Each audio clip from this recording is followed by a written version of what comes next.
we're not as tough as.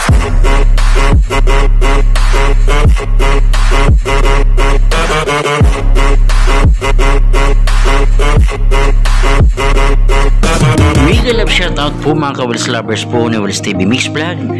Ayan, andito pa ako ngayon sa Pasinaya West kasi nga po magbabayad po ako ng bills ko sa tubig dito sa bahay po namin dito sa Pasinaya West.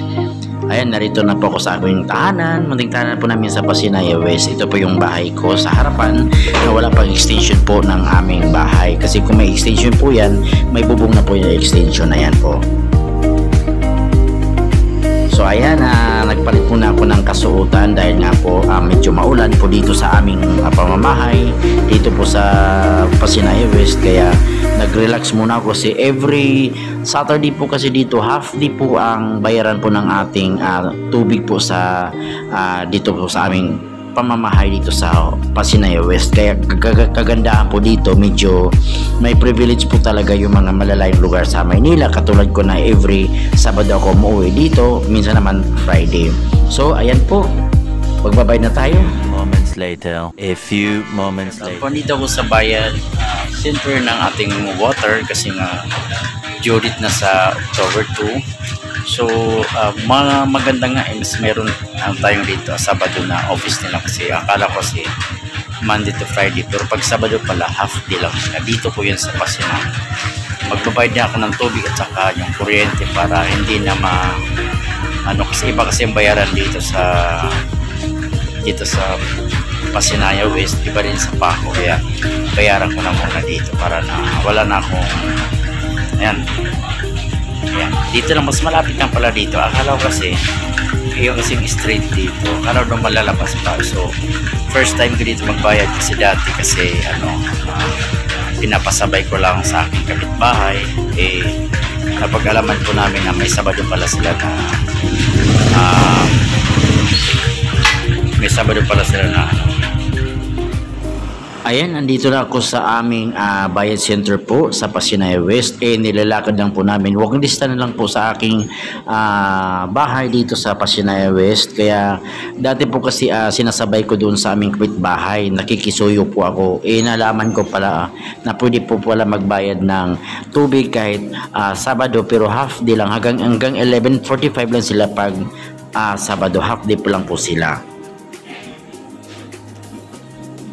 Ayan po yung pagbayad na po ako, kaya nakakatuwa naman po kasi medyo hindi po ganun ka-stricto po dito po sa aming sa tubig. Kung at least maglapse ka man ng isang buwan or kulang-kulang 2 buwan, hindi pa agad-agad nila putulin yung linya ng tubig ninyo.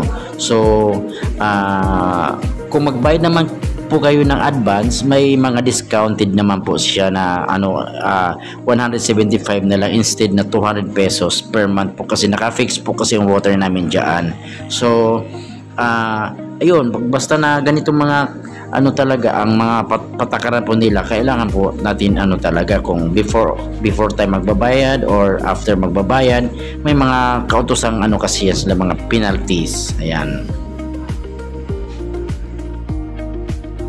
Ayan po, naka-indicate naman po sa board nila yung lunch break, yung schedule ng payment po nila, kung hanggang anong oras po lang po sila pag weekdays. So ito kasi ang pag Sabado, medyo sila talaga privilege sa mga malalayong lugar na hindi nakapag-updates o napakapagbayad agad-agad ng kanilang mga billings, kasi nga po medyo ang trabaho po kasi malalayo. Kaya ginawan po ng asosasyon na may payment po tayo ng Sabado, pero half day lang po talaga. Kaya yun po kinainaman dito. Kaya ang saya-saya po kasi nga nabayaran po namin ng talaga on time yung bayaran. Kasi ayaw ko rin kasi na may mga nakapending na mga bayarin. Kaya inaigi ko talaga na babayaran ko on time. So thank you so much po sa mga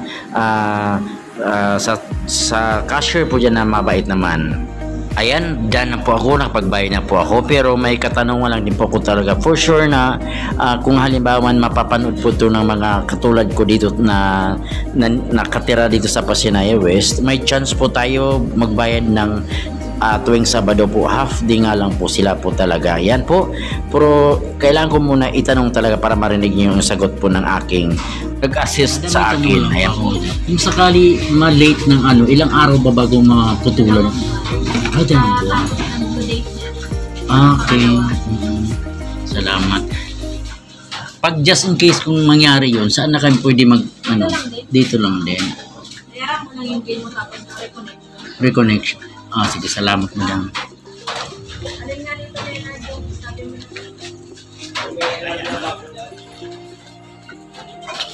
So, mga Kawils lovers, 2 months daw bago maputulan po ng, kung sakali man is maputulan kayo ng tubig, ang palugit nila is 2 months. Napakahaba na po kasi yung 2 months. Kumbaga pasalamat tayo kasi nga hindi ganun ka-stricto po kasi ang tubig natin. Pag halimbawa maputulan tayo ng tubig, ito ang kainaman sa mga ganito kasi hindi po agad talaga na disconnection. Kung ma-disconnection man ikaw is 2 months daw ang ano nila. Kaya yun. So pabor po sa mga nasa Manila pa o malayo lugar, every Saturday lang po makapunta dito kasi nga meron silang half day na schedule pag payment pag Sabado. Kaya ako tuwing Sabado lang ako umuwi, pabor sa akin kasi may blessing. Ayan. Ganun ka ano yung schedule nila. Ayan. So maraming salamat and thank you. Ayan, tapos na ako magbayad ng bill namin sa tubig. Kaya ayan, ang akala ko kasi parang ano sila bayad center is tubig lang pala ang kanila. Ang kainaman po kasi nila dito sa water namin, kung hindi ka makapagbayad ng 2 months, saka sila mag disconnection. Then kung ma-disconnection po kayo, ang reconnection fee naman kailangan mong bayaran bago nila i-connect po ang ating mga linya ng tubig. Kasi nga pag halimbawa after 2 months siguro, pag hindi pa rin talaga, so ilalak na nila yung linya ng tubig mo. So mahirapan ka naman apply kasi nga proseso na naman yan. Kaya be sure talaga na madelay man ng 2 days, 3 days, wala ka pang pangamba na maputulan kasi nga 2 months po ang kanilang palugit bago putulan ang ating linya ng mga tubig. Ayan, maraming salamat po mga Kawils lovers. Dito po yan sa Pasinayo West kasi halos talaga every ano lang ako Sabado pumupunta rito. Bihira lang yung Friday ng gabi kung halimbawa di ako tinatamad kasi nga minsan kasi matraffic nga kaya ako ang ginagawa ko is Sabado morning na lang po ako umaalis madaling araw kay 4 o'clock, 4:30 para wala talagang traffic. Ayan, ito yung linya namin. Mahaba kasi yung street namin nasa dulo ng Pasinayo. Pamilya Home, Pamilya Street ito. Itong street namin. Ako naman doon pa sa dulo. Yan sa dulo. So dito naman sila. Ayan. So, medyo maulan. Mas open na rin ang umulan kasi nga gawa po ng Bulkang Taal na naglalabas po ng sulfur. At saka medyo yung smog fog nila yan umabot hanggang Maynila. Kaya di ko muna sinama si Kay. Imagine ako dito kasi nga sa sinisipon si Kay. Kasi kahapon tawag nito suspindi ng mga klase sa Manila. Papayong kasi umulan. Umabon dito. Umulan talaga. Ayan. So, pauwi na ako sa bahay. Ayan.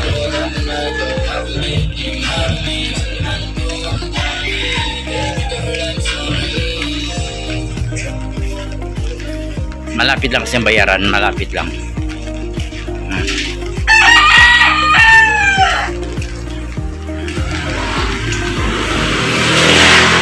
So, ngayong araw kasi is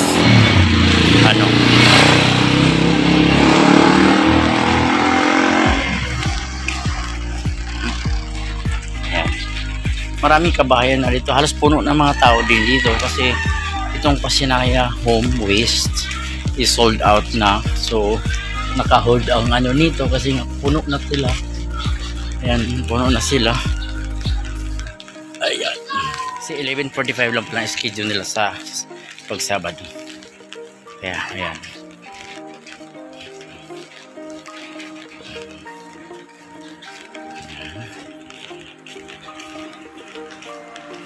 Ito na yung bahay ko. Ayan. So, ang ano naman na halaman ko yan. Ayan. Yung alagbati ko lumago na. Mabong na.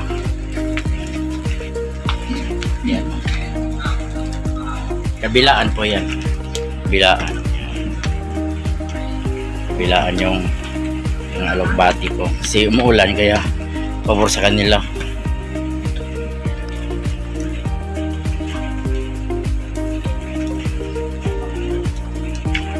Ayan, pasok na tayo. So, dito kasi nilagay yung mga billings ko yan. Billings ko. Kaya dati kasi sinusok-sok lang sa may bintana. May ano na kasi ito, may grills na. Kaya mahirap na i-sok-sok. Ayan.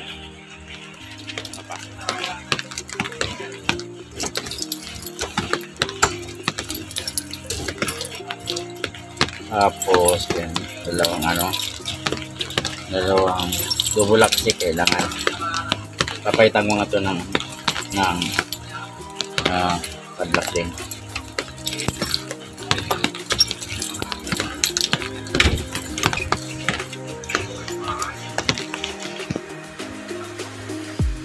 Ayan, dito na ako sa bahay. Kasi nagbayad ako ng ito, tubig. Kasi pag Sabado mayroon silang half day privilege sa mga malalayo. Kaya pato ko Manila ako. Ayan. Ano natin? Nakapagbayad na ako. Dahil na po sa kuryente, sa tubig. Sa kuryente dapat sasabay ko kasi ang kuryente dito dito is mura lang kuryente dito.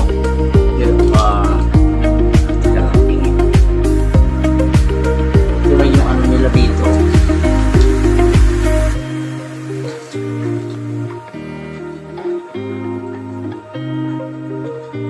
so 6.70 lang per kilowatts hour. Napaka baba talaga, napakamura.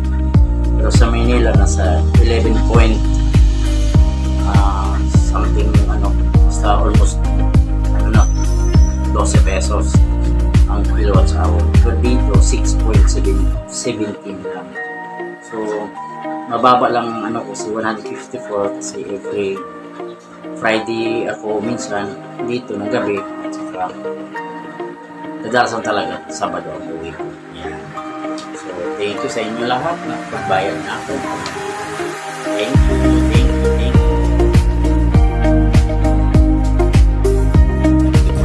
Everybody on the fake shit. I look around and feel like everybody is the fakest. I make this every day and I'm impatient, hoping one day I blow up from the basement. Statement, the top is so vacant. I don't hear shit.